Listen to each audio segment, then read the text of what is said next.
After learning how to network to find your dream job, you might be wondering why we would have a video talking about job boards. The truth is, aside from finding job postings, job boards can help you learn about your audience, qualifications for postings you might be interested in, and new companies in your industry that you haven't heard of yet. You can use platforms like Indeed, ZipRecruiter, Monster, Career Builder, Glassdoor, Handshake, LinkedIn Jobs, employment opportunities through the church, and many others to help you find jobs and achieve those goals.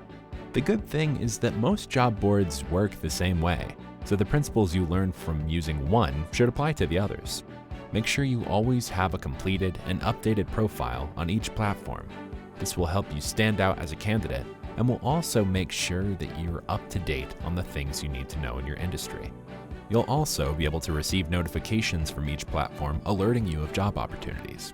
Although this might not be the most effective way to secure a job, it's still a major avenue to job exploration that a lot of employers use.